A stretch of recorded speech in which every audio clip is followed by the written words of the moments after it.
Hi, this is Jennifer Westrick, and this is my applied project. The title is Underrepresentation of Culturally Different Students in Elementary Gifted Programs in the DeKalb County School District. How can we increase the representation in our gifted program? So some background about me is I received my undergraduate degree in education in 1993 from Auburn University, my master's in 1996 from University of Alabama in Birmingham, and I'm currently working on my education specialist degree in gifted and creative education at UGA, and I'm hoping to graduate in the next few weeks. This is my 16th year of teaching, and I'm currently the STEM teacher and the gifted liaison at Austin Elementary in DeKalb County School District. So my rationale for doing this project is that past coursework in the program introduced the idea of underrepresentation of culturally different students in gifted programs. So I started doing some research. I did some research on underrepresentation of Black and Hispanic students in DeKalb County School District, and I saw that there is underrepresentation. So in DeKalb County School District, there are 63% of the student enrollment are Black students, 16% are Hispanic students, and 11% are white students. But in the gifted program, we only have 7% of our Black students in gifted programs, 5% Hispanic students, but 38% white students. So we saw that there is underrepresentation of Black and Hispanic students in our gifted program. So my research questions first was to find out if representation existed, and very quickly found out that it did. So now what do we do? And then what are some recommendations that can be made to increase representation? What assessments can be used to increase representation? And what are some other approaches besides assessments that can be used to increase representation? So my standards from the NAGC, Standard 1, Learner Development Individual Learning Differences. So this project is about understanding that culturally different students are not being identified in the gifted program, and how can we work together as a district to improve their representation. So we know that giftedness is found in all cultures and across multiple domains. And so the Standard 1 not only addresses that gifted education teachers know and understand the different characteristics of gifted students, but that they also know and understand that culture influences our students, their families, and their schools. So in understanding how different cultures value and express giftedness helps us to provide a curriculum that is multicultural and challenging for all our students.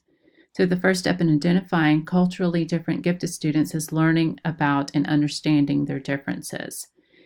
And their differences being how and what they value as gifted and how those characteristics are cultivated. So once we understand how each culture cultivates their giftedness, then we can develop ways to assess them appropriately and give these students an appropriately challenging curriculum to continue the pathway. The district needs to develop a comprehensive gifted identification process that is inclusive of all students, especially our culturally diverse students.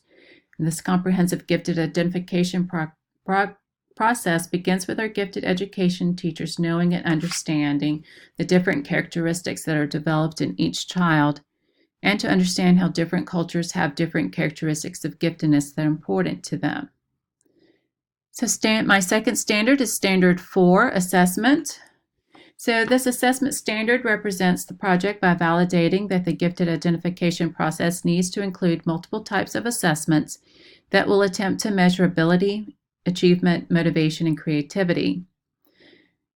Gifted education teachers need to be able to understand that the assessments that are being used to check for, make sure they're unbiased, that they're valid, reliable, and appropriate for use with all students.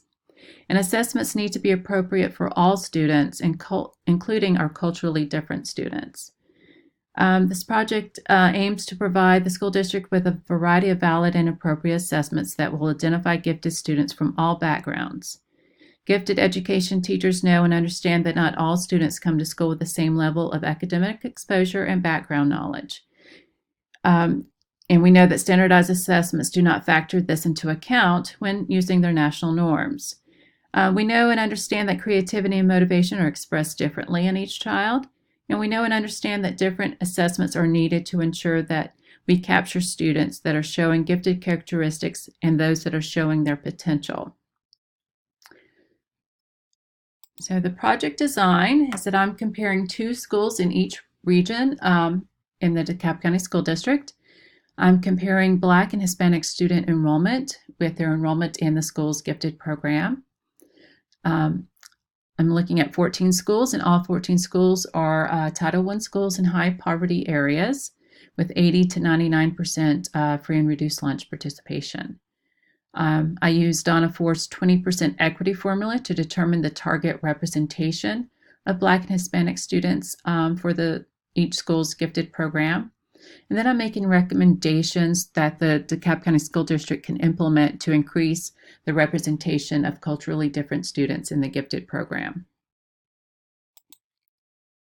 So the description of context. So the context is, of course, the DeKalb County School District. A little bit about the school district is that in 2016 they became a strategic waiver system, meaning that they receive waivers from the state, so they do not have to follow certain laws and guidelines, but they have greater accountability.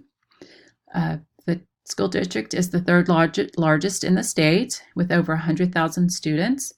There are 67 elementary schools and there are 7 regions. My audience are the 2 gifted coordinators in the school district. Some of the responsibilities are that they are to use assessment results to improve the instructional program by supporting alternative programming to achieve desired results. They are to maintain knowledge of current relevant federal and state educational issues with consideration of the implication of these issues on local school gifted programming.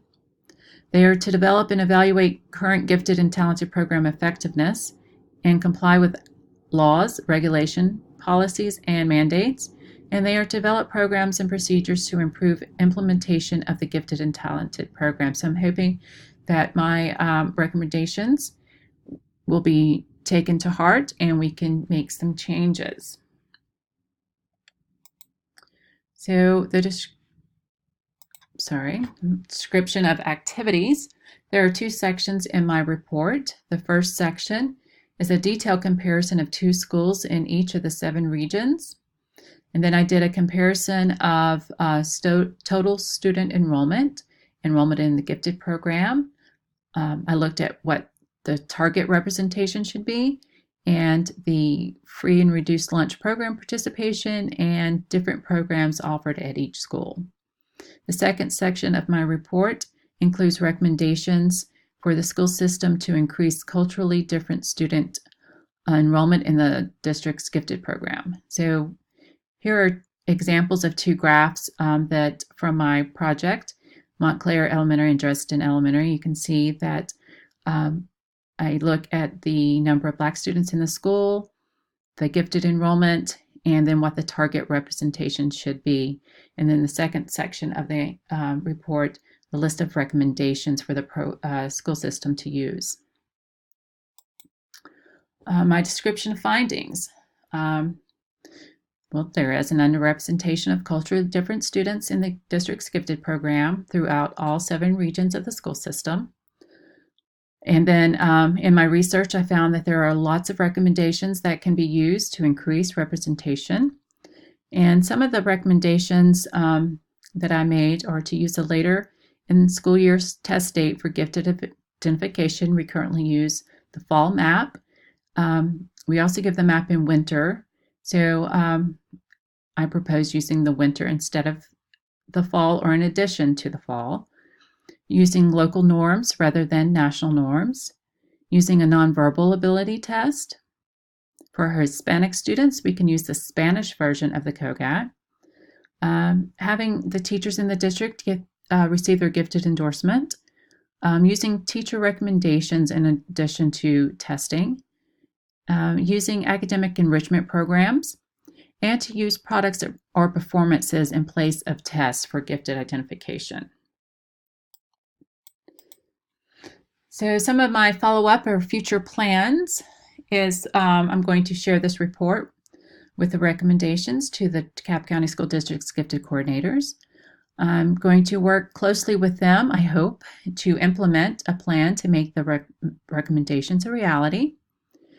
And I would love for this identification process to become a model for other school systems in Georgia. I would like to present the gifted identification process at the Georgia Gifted Conference in Athens, and then on to the National Gifted Conference, and then maybe even write a paper about the model of gifted identification process that would be published in a journal for gifted education. And I want to end with this quote by Mary Fraser. It really sums up how I feel and why I wanted to write this report.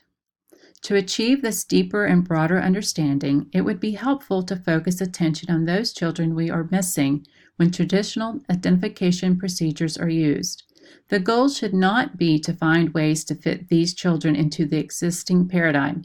The goal should be to develop an identification paradigm that accommodates both the children we are missing and the children we are finding. Thanks for listening.